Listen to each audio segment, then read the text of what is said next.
It doesn't have to specifically sit in beside it. And the word and's been added. Good. I'll move those. All those in favour say aye. Aye. Those against? No. Thank you, Mike. Right. Is that both of them? Yep, that's done. So that is the wash-up plus the 3 matters. And there's one more yet to come about sustainable design. Yep. But we're not ready for that one yet. Okay, we're going to go back to page...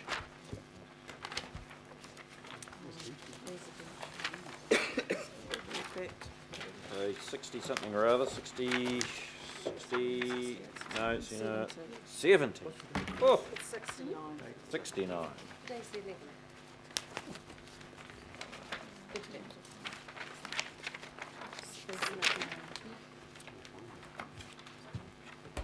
So this is residential zones, 059 to 063. So we have A through to M. All right. I think we should just start. Way you go. Okay. So a fair bit to get through here.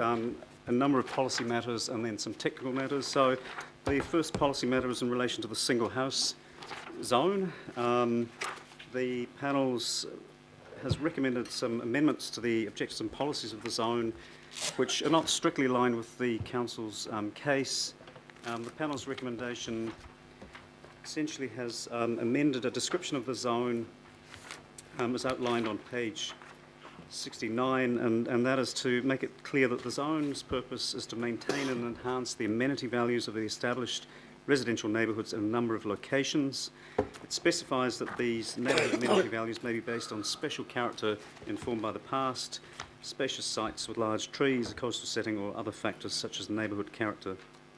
The purpose is clarified to provide for housing choice and that the single house zone may be applied in greenfield developments. So it's not a major difference to the position the council took at the hearings. Originally the single house zone had a very vague purpose, and number of you may recall the council's position going to the hearings was to be a lot clearer about where the single house zone should apply, and the council's position was that it should apply in the special or historic character suburbs, in areas with significant ecological values, in areas remote from public transport, and in areas with potential natural hazards, coastal instability, and so on. So it's a fairly nuanced difference, and probably one that, on balance, the council feels is absolutely fine. It's still, the overall intent of the zone is very similar to the council's case. Okay with it, I'll move it. Is there a seconder? I'll second it. Councillor Dick Quacks will second. Any comments? I'm going to move it. All those in favour say aye. Aye. Aye. Against? Thank you. Right, move on to B. Just to very quickly go back, the 6 methods that Six Councillor methods. Lee was seeking for Yes, the regional policy 5 statement. balance R.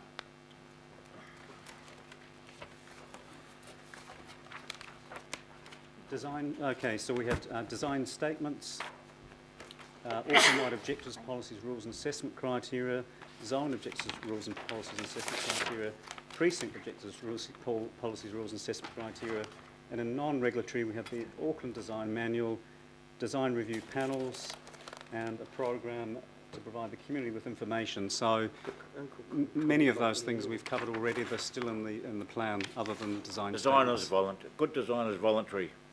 No. Okay. Yeah. Sorry for that little interlude there. So minor dwellings is B. The panel has recommended that in the single house zone, minor dwellings are provided for up to 65 square metres. That's in line with a number of the legacy councils did permit minor small dwellings within these parts of residential Auckland. So on balance, we're recommending to accept that panel recommendation. Good, 2 better. Happy to move. We've got happy to move over there. Councillor Christine Fletcher, Councillor Bill, your second. Is there any comment? I'll put that. All those in favour say aye. Aye. Those against? Thank you. C. Okay, C is the mixed housing suburban zone. As you may recall, going into the hearings, the council's position was that there should still be a density control of 1 dwelling per 200 square metres for sites of 1,000 square metres or less. For larger sites of greater than 1,000 square metres, the council's position was that there should not be a density maximum per se, that density should be governed by things like the maximum building coverage control, height controls, setbacks from boundaries and so on. The panel had fairly extensive submissions on that and has recommended that the one dwelling per 200 square metre maximum density in the mixed housing suburban zone for smaller sites should be removed from the unitary plan, and we are recommending that the council accepts the removal of that density control. Happy to move that. Do I have a seconder? Councillor Penny H. Okay, any comments about that? I'll move that. All those in favour say aye. Aye. Those against? No. Thank you. D.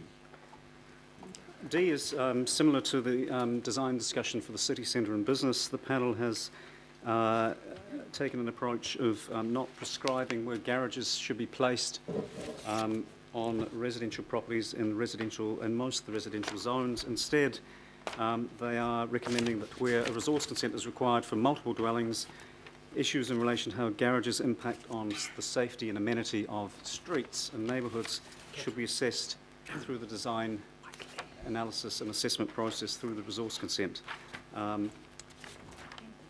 So it's another one of these: remove the prescriptive rule, put it into policy and assessment matters, and staff are recommending to support that approach. It's very much coupled in with the staff recommendation to reduce the trigger for requiring a resource consent in the mixed housing suburban and urban zones from, as the panel is recommending, 5, staff are recommending reduce that to 3, and that would give us the ability to look at garages in more detail for a larger number of developments. Okay, Councillor Penny. Yeah, thank you, Mr. Mayor. This is one that I was worried about, and I'm interested in kind of the connection between the two. So, John, are you saying that if we manage, and I hope we will get good support for the reduction in that trigger, that we may be able to, or that we would have enough control to stop what happened years ago and change through good urban design, the kind of the facades of houses being simply in high density areas, garage door after garage door after garage door? That's correct. Sorry, that was a long-winded question for Yeah, can we stop the garage door thing on the I street? think as you read in the report, we are saying on page 71, Yeah. D3A, that adverse effects of garages dominating streets, so that repetitive multi-unit garage event that was happening in a number of parts of Auckland, would be able to be dealt with through the design requirements of the resource consent, which do talk about impacts of development on streetscape, amenity and quality. Okay, and just to clarify, the reason for raising that by people who may be watching this and getting ready to troll me as a cycle riding, selfish, socialist, car hating wench, which is I know it's my favourite handle. I think I might do, hashtag selfish socialist cycling car hating wench. The reason for this is Part of that do you like the most? I mean, that's a pretty sensational compliment. it's a good one. Election campaigning. No election campaigning. Oh, yeah, right. Like that's going to do well for me.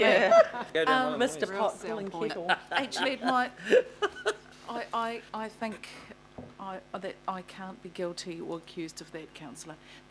The reality here is this isn't about that. It's about creating safer streets and safer places that people are kind of observed and feel safe in, and I think we can't just lose sight of that. So as long as we feel we can control that, that's good.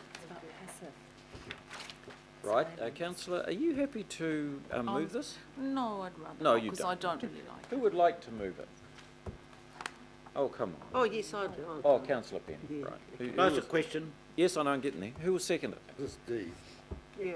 I'll second D. Oh, well done, Councillor George. Councillor Mike. What's the difference? Tell us the difference between development standards and design standards. We're just talking about numbers and metrics here with the development standards. So they're really interchangeable. When we use the word standard or rule, it's a precise metric.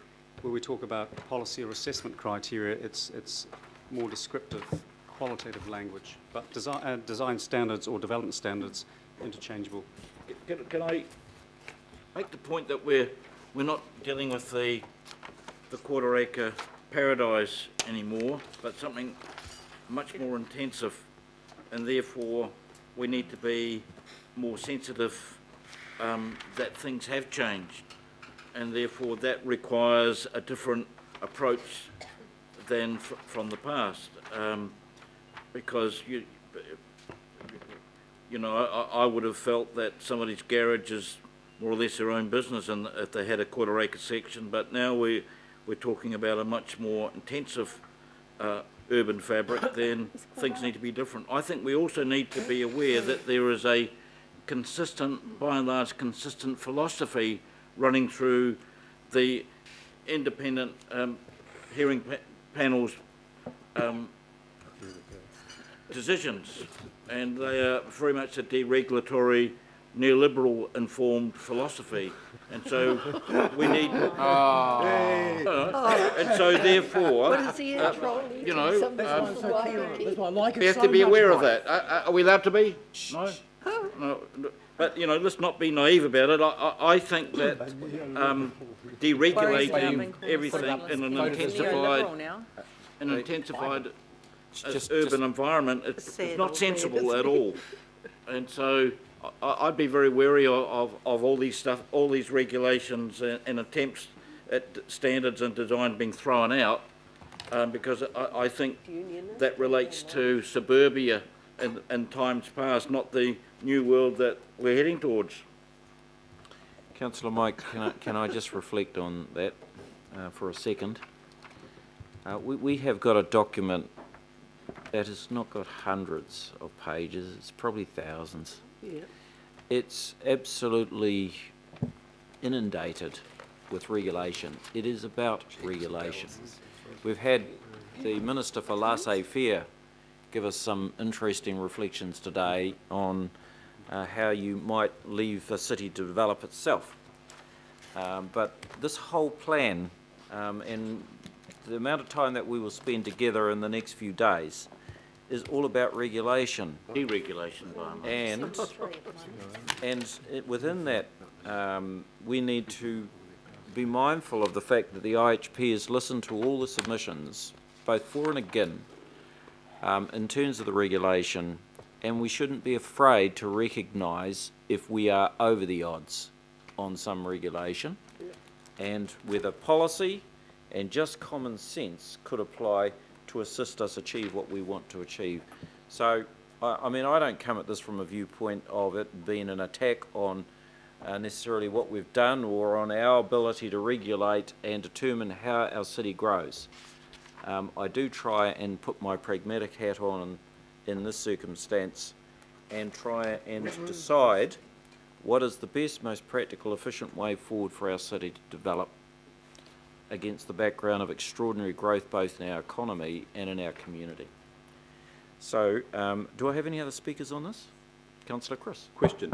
Just the application is in all residential zones. I want to check that it's not the heritage zones. There's an overlay that precludes this. All of the historic character areas or special character areas in the language of the panel have their own bespoke development standards or design standards.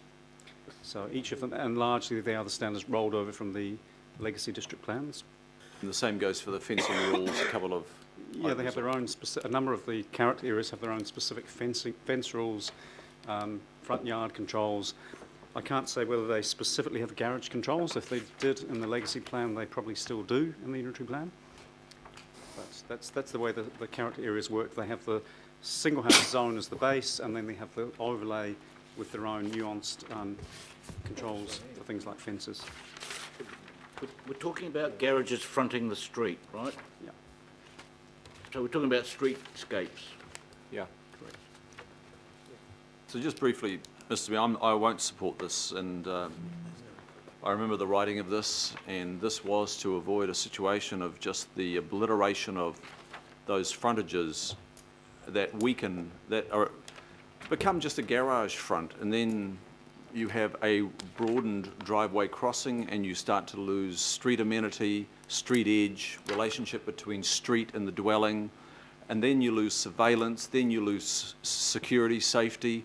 So you start broadening that width by relaxing here, you get a weaker design outcome overall. And it's not just the private design outcome, it's the public design outcome. And so I won't be supporting this. I think this is going backwards. This is going back to the 1950s car-dominated Auckland that I thought we were weaning ourselves off.